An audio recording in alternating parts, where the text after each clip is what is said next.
Hello, आपके अपने परिवार करियर टीवी में आप सभी का एक बार फिर से स्वागत है। जैसा कि यूपीपी प्रैक्टिस सेट की सीरीज चल रही है, देखते हैं क्वेश्चन पे क्या है। एक अंतरिक्ष यान 2 घंटे 20 मिनट में 6,625 किलोमीटर की यात्रा करता है और उसके बाद वह 40 मिनट में 824 किलोमीटर आगे बढ़ता है, तो अंतरिक्ष यान की औसत गति क्या होगी। तो यांत्रिक देखो क्या है, यात्री जो है उसकी क्या वो पूछा है। यात्री जो है उसके अंतरिक्ष यान की औसत औसत गति पूछा है, तो उसकी औसत गति क्या होगी। अगर औसत गति पूछा है तो आप पढ़े होंगे क्लास 8 में, चाल बराबर दूरी बटे समय। आपने फार्मूला क्या पढ़ा है, चाल बराबर दूरी बटे समय।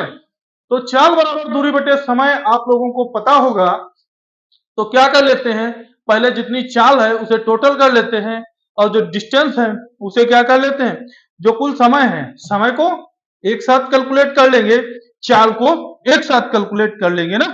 तो देखते हैं क्या होगा। तो इधर क्या है, जैसे 6,000, इसमें क्या है फार्मूला लगेगा, चाल बराबर दूरी बटे समय। चाल बराबर दूरी बटे समय। तो चाल बराबर दूरी बटे समय, तो क्या होगा 6,625 में 824 जब जुड़ जाएगा तो कितना हो जाएगा। जब जुड़ जाएगा कितना, 6,624 में 824 जुड़ेगा तो कितना होगा, 9 हो जाएगा। 5 4 9, 2 2 4 और 8 6 14 और 8 6 14, 7,449 हो जाएगा। कितना हो जाएगा, 7,449 हो जाएगा। अब इसमें क्या है, ये देखो मिनट। अब सब देखो, यहाँ पे भी मिनट है, यहाँ पर भी मिनट है। तो 2 घंटे में कितने मिनट हो जाएंगे, तो 2 छंग 12 यानी 120 मिनट हो जाएंगे। 2 छंग 12 120 मिनट प्लस कितना हुआ 20। अगर 120 और 20 कितना हो गया, 140 मिनट हो गया। 40 मिनट ये ऐड कर दिया तो बटे में कितना हो गया, 180 क्या हो गया मिनट। नीचे क्या हो गया, 180 मिनट हो गया ना। ऊपर क्या है, किलोमीटर पर आवर है, नीचे क्या हो गया 180 मिनट हो गया। अगर 180 मिनट हो गया, अब किलोमीटर पर आवर है तो इसे डायरेक्ट आप क्या लिख सकते हो, यहाँ पे पहले 180 मिनट का पहले ऑपरेशन कर लो। 180 अगर आपके पास क्या है मिनट है, अगर आपके पास 180 मिनट है तो 180 मिनट को आप क्या लिख सकते हो, तीन तीन घंटे लिख सकते हो। 180 मिनट को क्या लिख सकते हो, 3 घंटे यानी 3 आवर लिख सकते हो। क्या लिख सकते हो, 180 मिनट को 3 आवर लिख सकते हो। 180 मिनट को 3 घंटे। तो आप क्या कर दोगे, डायरेक्ट जब 3 घंटे लिख सकते हो तो आपके पास क्या है, पूरी जो डिस्टेंस है तो कितना है, किलोमीटर पर आवर में है। जब एक किलोमीटर पर आवर में है क्या स्पीड, अब तो हमें क्या समय था, तो समय हमारा कितना है, 3 घंटे है। समय कितना है, 3 घंटे है। तो 7,449 को 3 घंटे से जो है वो क्या कर देंगे, डिवाइड कर देंगे। 3 घंटे से डिवाइड कर देंगे। अगर 3 घंटे से डिवाइड करोगे तो क्या बचेगा, 3 तिहाई 9। तो यूनिट डिजिट हमें क्या पता चला, लास्ट से 3 तिहाई 9, लास्ट की यूनिट डिजिट हमारी कितनी है, 3। तो हमारा कितना आ गया, आप डायरेक्ट जब इसको काटेंगे तो क्या होगा, 2,483 इसका आंसर आएगा। अब नेक्स्ट क्वेश्चन देखते हैं। अब क्या है, एक लिफ्ट प्रत्येक 65 किलोग्राम के औसत भार, क्या औसत भार केवल 6 लोगों को ले जाता है। एक लिफ्ट है जो क्या है 65 किलोग्राम भार से जो है, भार है उसमें से क्या है 6 व्यक्तियों को केवल वो ले जा रहा है। अगर वो क्या ले जा रहा है, 6 व्यक्तियों को ले जा रहा है। यदि लिफ्ट में 5 लोगों का भार क्या है 67.2 किग्रा है यानी किलोग्राम है, तो छठे व्यक्ति का अधिकतम भार कितना होगा। तो छठे व्यक्ति का जो अधिकतम भार पूछा है तो इसमें डायरेक्ट क्या कर देना है, औसत है। तो 6 लोगों का कुल औसत जो है, 6 लोगों का भार क्या होगा, यहाँ पे 6 लोगों का भार, 6 लोगों का भार, 6 लोगों का भार जो है, 6 लोगों का भार जो होगा वो कितना है, 65 गुणे कितना होगा, 6। 65 गुणा 6 तो 6 6 36 यानी 360, 5 6 30 तो यानी 390। डायरेक्ट ऐसे कैलकुलेशन करोगे 390 किलोग्राम हो जाएगा, 390 किलोग्राम हो जाएगा। अगर 5 लोगों का औसत भार देखा जाए, 5 लोगों का औसत भार 67.2 है, तो क्या होगा, 5 लोगों का अगर औसत भार देखा जाएगा तो कितना होगा, 5 का देखोगे तो 5 × 10 हो जाएगा, और 5 × 7 = 35, 36, 336 आ जाएगा। औसत भार कितना आ जाएगा, 336 आ जाएगा। अगर छठे व्यक्ति का औसत भार पूछा है तो इसमें से क्या कर देंगे, एक माइनस कर देंगे।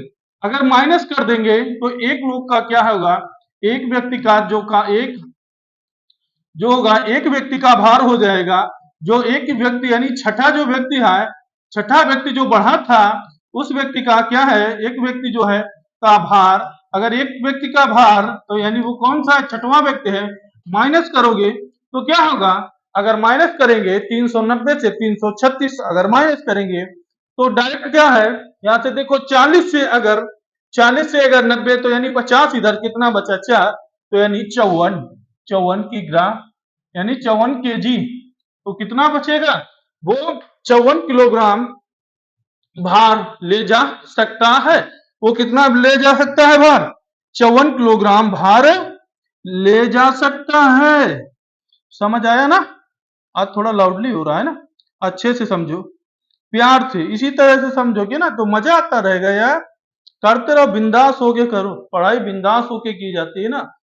मैथ है, मैथ बिंदास तरीके जब लगाओगे तभी मजा आएगा ना। क्या है, यदि यदि क्या है, यदि इसमें क्या है, विच, हाँ, विच सैलरी इंक्रीज क्या है, option should be person choose for maximum salary. अब इसमें क्या है, एक सैलरी है, इसमें मैक्सिमम चूज करना है। अब चूज करना है तो अधिकतम वेतन के लिए किसी व्यक्ति को किस वेतन वृद्धि वाले विकल्प को चुनना चाहिए। अधिकतम जो है वेतन के लिए किस व्यक्ति को वृद्धि वाले किस विकल्प को चुनना चाहिए। हर तिमाही में वेतन में 10% की वृद्धि होगी। हर तिमाही में कितने प्रतिशत की, अगर हर तिमाही में वेतन में 10% की वृद्धि कर दी जाए तो तिमाही में अगर वृद्धि करोगे, क्या बोला गया है, हर तिमाही में 10% की वृद्धि हो। अगर तिमाही होगी तो मैंने आपको क्या बताया था, 4 से डिवाइड करेंगे। अगर माना मेरा मूलधन क्या है, मूलधन हमारा क्या है, अगर मूलधन हमारा क्या होगा, अगर तिमाही है तो माह 3 × 12 यानी को 12 से कितनी, 12 से अगर तिमाही है तो एक साल में कितनी तिमाही होंगी, 4 तिमाही होंगी। एक साल में कितनी तिमाही होंगी, एक साल में 4 तिमाही होंगी। ऑप्शन ए पहले कर रहे हैं, तो 4 तिमाही होंगी तो 100% पर कितना होगा, 110, 100, 110 बटे 100, 110/100। अभी डायरेक्ट आपको पता चल जाएगा, 110/100, 1 2 3 4, 4 तिमाही का हो गया। इसी तरह से बी का है, अगर बी का है, अगर बी में क्या है, बी में हर साल वेतन में 40% की वृद्धि होती है। अब ऑपरेशन हम बी जब हम करेंगे, ऑपरेशन क्या करेंगे, बी अगर बी का करेंगे तो बी में देखो केवल वो बोलना है 100% पर केवल 40% की वृद्धि होती है, तो 140 की वृद्धि होती है। तो देखो क्या बड़ा, देखो सबसे ज्यादा किसमें वृद्धि होगी, ए वाले में सबसे ज्यादा वृद्धि होगी। तो ऑप्शन कौन सा सही हो जाएगा, ऑप्शन ए सही हो जाएगा, बी नहीं सही होगा। और वेतन पर निर्भर भी करेगा नहीं करेगा, यानी कि ये वेतन पर निर्भर करता है, ये नहीं होगा ऑप्शन। किसी कर्मचारी का वेतन पहले 50% बढ़ जाता है, ठीक, बढ़ता है 50% क्या हुआ, बढ़ता है। फिर और ये क्या हुआ, 50% उसकी सैलरी क्या हुई, इंक्रीज हो रही है। और उसके बाद 54% घट जाता है, उसकी सैलरी कितनी 54% डिक्रीज हो गई, तो उसके वेतन में कुल परिवर्तन कितना प्रतिशत होगा? तो अगर उसके वेतन में कुल परिवर्तन प्रतिशत में पूछा गया है, वृद्धि पूछा गया है और कभी पूछी गई है, तो आप इसे क्या कर सकते हैं? देखो, वृद्धि और कमी हमें देखो ये चीज हम इसमें क्या है कैलकुलेट करते हैं डायरेक्ट।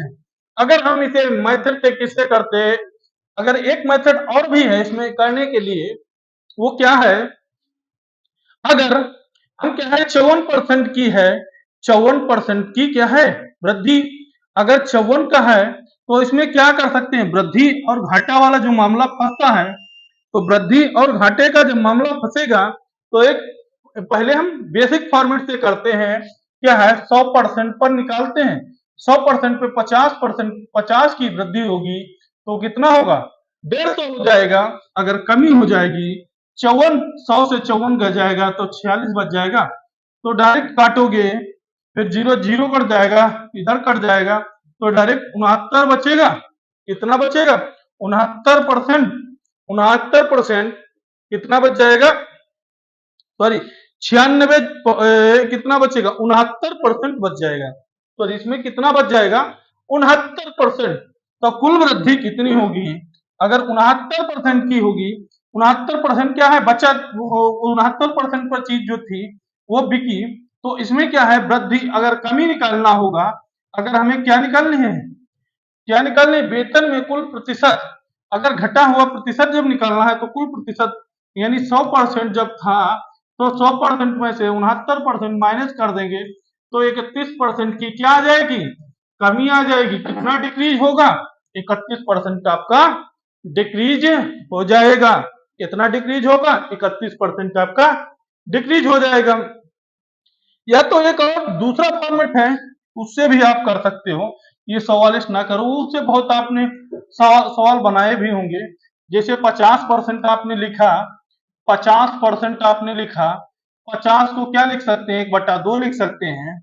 अगर 54% है, 54 को क्या लिख सकते हैं, 54 को क्या लिख सकते हैं 27 बटे, इतना लिख सकते हैं, 54 को क्या लिख सकते हैं 27 बटे, कितना हो सकता है 27 बटे 50, क्योंकि 100 होगा, अगर 27 बटे 50 ही तो आएगा। तो अब क्या कर लो, 27 बटे 50 हो जाएगा। तो इस तरह से अगर वृद्धि और कमी निकालोगे, अगर यहाँ पर वृद्धि देखो, यहाँ पे क्या करोगे, वृद्धि हो रही है, अगर 50 में वृद्धि हो रही है तो 2 पर 3 की हो रही है, यहाँ पे क्या हो जाएगा प्लस हो जाएगा, यहाँ पे कमी हो रही है, तो क्या होगा, अगर कमी हो रही है तो 50 से क्या कर दोगे, 50 से 27 माइनस कर दोगे। कितना माइनस कर दोगे, 50 से, देखो ये मेथड, 50 से 27 माइनस कर दोगे, माइनस कर दोगे तो कितना बचेगा 23 बच जाएगा। कितना बचेगा 23 बच जाएगा। तो ये क्या होता है 100%, 100 पर कितना बचा 69, अंतर कितना आ रहा है, यानी कमी 100 पर कितने कमी हो रही है 31% की क्या हो रही है, कमी हो रही है। पहला मेथड भी देख लिया, दूसरा भी मेथड देख लिया। अब नेक्स्ट क्वेश्चन अब चलते हैं, क्या है, पी यूनिट त्रिज्या वाले वृत्त का क्षेत्रफल क्या होगा। वृत्त के क्षेत्रफल का फार्मूला पूछा है, तो आप लोगों को पता होगा वृत्त के क्षेत्रफल का फार्मूला क्या होता है। अब वृत्त के क्षेत्रफल का फार्मूला, भाई देखो, भाई वृत्त के क्षेत्रफल का फार्मूला है भाई। अब पहले देखो वृत्त कैसा होता है, फिर हम क्षेत्रफल बताएंगे। ये रहा तुम्हारा क्या वृत्त, वृत्त जो है यार ब्लैक कलर हो गया, क्या है, अब वृत्त लेते हैं, ये रहा आपका वृत्त, थोड़ा मोटा करते हैं, मजा नहीं आ रहा विजुअल है। ये रहा आपका वृत्त, ठीक, ठीक, ये क्या रहा वृत्त। अब जैसे वृत्त है, ठीक, अब इसका जो क्षेत्रफल है, इसके क्षेत्रफल का हमें पूरे का क्षेत्रफल जो है, इसके क्षेत्रफल का फार्मूला हमसे पूछा है। तो वृत्त का क्षेत्रफल जो होता है, ये वृत्त का क्षेत्रफल जो है, इसका फार्मूला क्या होगा, इसका फार्मूला होगा वृत्त का क्षेत्रफल यानी वृत्त वृत्त का क्षेत्रफल बराबर वृत्त का क्षेत्रफल बराबर पाई आर स्क्वायर। अगर इसकी क्या पूछा है, त्रिज्या ये क्या है, पी है। अगर पी है तो क्या होगा, पाई पी स्क्वायर। अगर इसकी परिधि पूछता, अगर इसकी परिधि पूछता यानी सरकमफ्रेंस पूछ लेता तो 2 पाई आर होती। तो क्या पूछा है, वृत्त का क्षेत्रफल पूछा है तो 2 पाई क्या होगा, pi r square pi p square होगा, क्योंकि इसका पूछा था। नॉर्मल कितना लूज क्वेश्चन पूछ लिया था। ए के पास 63 ग्राम वजन वाले चांदी के सिक्के और बी बी के पास बी के पास 77 ग्राम बी के पास, ये थोड़ा ओवर राइटिंग मतलब ओवर टाइपिंग हो गई। बी के पास जो है, बी के पास बी के पास 77 ग्राम वजन वाले चांदी के सिक्के हैं। यदि चांदी के सिक्कों का वजन पूर्णांकों में है और सभी सिक्कों के लिए समान है तो ए और बी के पास एक साथ कम से कम कितने सिक्के मिलेंगे। अब ए बी के साथ कितने कम से कम सिक्के मिलेंगे। अब बहादुर व्यक्ति हो, अब इसमें क्या है, एक साथ का मामला आ गया ना, परिवार वाला मामला। जैसे क्या 10 तुम्हारे 20 हमारे, सबको क्या किया, एक पास रख दिया, कॉमन नंबर ले लिया। तो उसमें क्या पूछा है, ए और बी के पास कितना नंबर होगा। अगर नंबर पूछ लिया है तब नंबर वाले में क्या करोगे। अब क्या करना है, अगर इसमें क्या करोगे, पहले आपको क्या निकालना होगा, एलसीएम। पहला पहला आप क्या करोगे, ए बी और सी। देखो क्या करना होगा, ए और बी के पास, देखो ए और बी, ए के पास कितना है, ए के पास कितना है 63, बी के पास कितना है 77। अगर इनका एलसीएम निकालते हैं, इनका एलसीएम निकालते हैं, अगर इनका एलसीएम निकालेंगे तो कितना बनेगा। अगर इनका एलसीएम निकालते हैं तो कितना हो जाएगा, बोलो 693। कितना हो जाएगा, 693 हो जाएगा। अगर इनका एलसीएम निकालते हैं तो कितना हो जाएगा, 693 हो जाएगा, 693 होगा। अगर 693 होगा तो आप बताओ कितने की गुणा की गई, जो 693 हुआ तो यानी 63 को 11 से भाग किया गया, 11 से गुणा किया गया, तब 693 बना, तब 693 बना। फिर अच्छा 77, जो 77 था, जो 9 से गुणा कर देंगे, किससे कर देंगे, 9 से गुणा कर देंगे तो 693 बन जाएगा। अब क्या पूछा, ए और बी के पास एक साथ कम से कम कितने सिक्के होंगे। तो भाई ए बी के साथ ए प्लस बी के साथ कितने सिक्के आ गए, देखो लल्ला प्यार से देखो कितने आ गए, 19 और 11 और 9 20 हो गया, 11 9 20 हो गया। कितने प्यार से यार आ गया आंसर। ऐसे करो, स्मूथली करोगे हो जाएगा ना। सिलेक्शन लेना है, माँ बाप का सपना पूरा करना है ना, बन के आना है, वर्दी टांग के आना है, दिखा देना है पड़ोसी को दम कि हम भी हैं किसी से नहीं कम, समझे। ये बार बार मौका नहीं आएगा। वैसे भी देखा यूथ का जो परसेंटेज है, बेरोजगारी का इंडेक्स जारी हुआ है, 15 से 29 की वह उम्र वाले, जो 15 से 29 की उम्र के होते हैं वो युवा माने जाते हैं, उनके बेरोजगारी का परसेंटेज 83% है। जिसमें से जो भाई ग्रेजुएट मतलब हाई स्कूल वाले जो हैं, हाई स्कूल से जो नीचे वाले हैं, हाई स्कूल तक जो जो नीचे होते हैं 10 से 15 के 20 वाले, वो 68% बेरोजगार है। और लमसम मतलब 54%, सॉरी डाटा जो है उसमें 54% बेरोजगार है।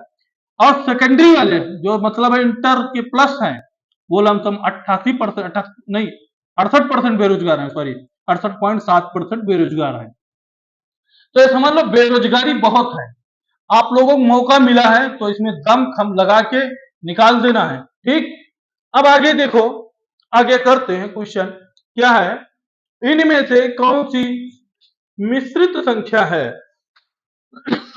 क्लास 5 वाला संख्या पूछ लिया गया क्वेश्चन।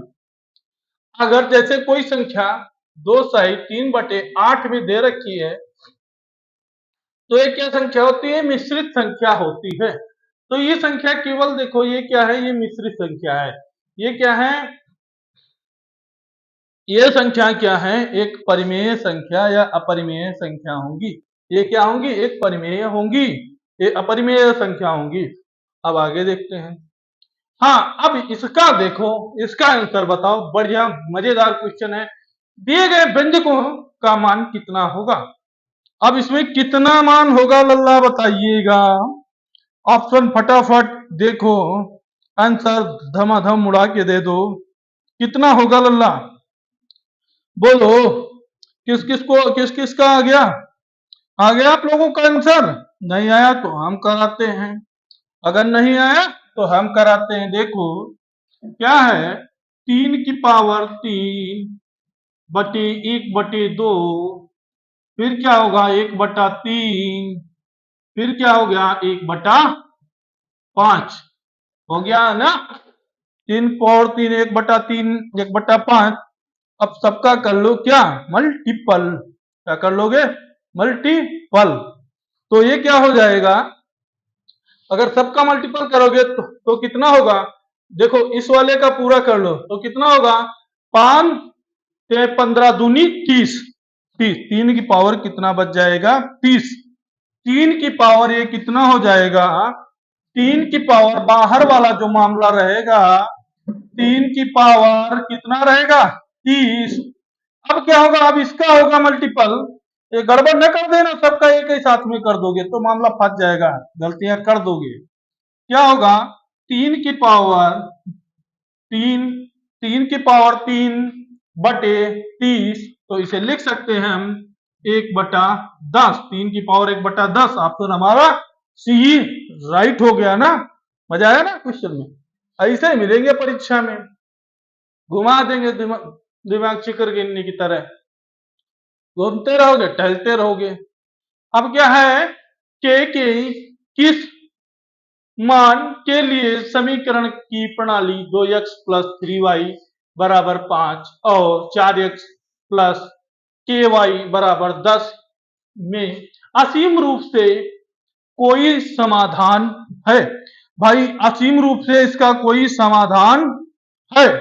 अब इस तरह का क्वेश्चन आएगा भाई, क्लास 9th में जो अगर पढ़ा है ये आया है, जानते हो कब का है? ये जो जंगल दरोगा मतलब 2020 वाला वो आया था भर्ती वगैरह, उसका पेपर का है क्वेश्चन, पहली शिफ्ट का देख लेना। अब इसमें भाई अब बहुत आसान क्वेश्चन है।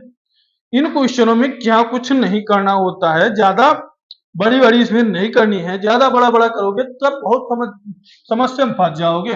इसमें मैंने कुछ कराया था आपको बीज गणित में, आप लोगों ने, मैंने एक क्लास ली थी बीज गणित की, पूरी बहुत अच्छे से क्लास ली थी। इसमें बात किया था, एक समीकरण होती है, इसे मैंने A1 B1 C1 मैंने मान लिया, इसे मैंने मान लिया 4x को A1 A2 A2 B2 के को B2 और C को C2, तो क्या इक्वल टू क्या कर दिया यहाँ पे? C1/C2। तो क्या हो गया? 2x/4, फिर क्या होगा? 3x/k बराबर 5x/10। अब क्या है? असीम रूप से कोई समाधान है, तो असीम रूप से इसमें से कोई समाधान है। अगर इसमें से कोई समाधान है तो देखो, अगर देखते हैं इसमें से, चाहे ये वाला पकड़ लो, ये वाला फंक्शन पकड़ लो, और चाहे क्या करो इधर वाला, चाहे इधर का पकड़ लो, कोई एक फंक्शन उठा लो। तो क्या मैंने उठाया? मैंने उठा लिया 2/4 = 3/4 के का मान वही आएगा, तो 1/2 आ गया बराबर 3/k बराबर k = 6 आ गया। आपका आंसर राइट हो गया। क्या आंसर? आपका सी राइट हो गया। और आज की क्लास कैसी लगी कमेंट बॉक्स में जरूर बताइएगा। ये ये जो पेपर है ये प्रीवियस ईयर आया हुआ पेपर है। जितनी देखो मॉडरेट लेवल बनेगा पेपर और थोड़ा अच्छा खासा भी बनेगा। ये क्या है, यूपी पुलिस भर्ती जो था वो जेल वार्ड राइफलमैन घुड़सवार का पेपर था। उससे ये पेपर कब का था, ये पेपर है, पेपर का भी डेट मैं बता दूं कब के पेपर में ये क्वेश्चन आए हुए थे। 20/12/2020 के हैं ये पेपर। ये शिफ्ट के कौन से हैं? 20/12 के शिफ्ट के क्वेश्चन हैं। ये जो घुड़सवार वाले क्वेश्चन, घुड़सवार जो पेपर हुआ था 2020 में राइफलमैन का, ये उसके प्रैक्टिस सेट के प्रश्न हैं। कर लेना, आएंगे ये तुम समझ लो, क्योंकि प्रीवियस ईयर क्वेश्चन पूछता है। ठीक, ये प्रीवियस ईयर प्रश्न थे। अब आप देखना जाके, आपको सब मिलेंगे। तो वही कहते हैं, घबराओ मत, इधर उधर टहलो मत, देखते जाओ। ये सब प्रैक्टिस सेट ये शिफ्ट 1 का है। ये पेपर जो है ये जो शिफ्ट 1 हुई थी उसका क्या है, शिफ्ट 1 का है। ये जो शिफ्ट 1 का जो था वो उसका पेपर सेट था। शिफ्ट 1 का है, शिफ्ट 1 का है। और किसका? घुड़सवार और राइफल मैन का जो था प्रैक्टिस सेट था। मिलते हैं नेक्स्ट क्लास में और नेक्स्ट प्रैक्टिस सेट से, और जो प्रीवियस ईयर में आए हुए हैं उन्हीं क्वेश्चनों के साथ। और आज की क्लास कैसी लगी कमेंट बॉक्स में जरूर बताइएगा। जय हिंद।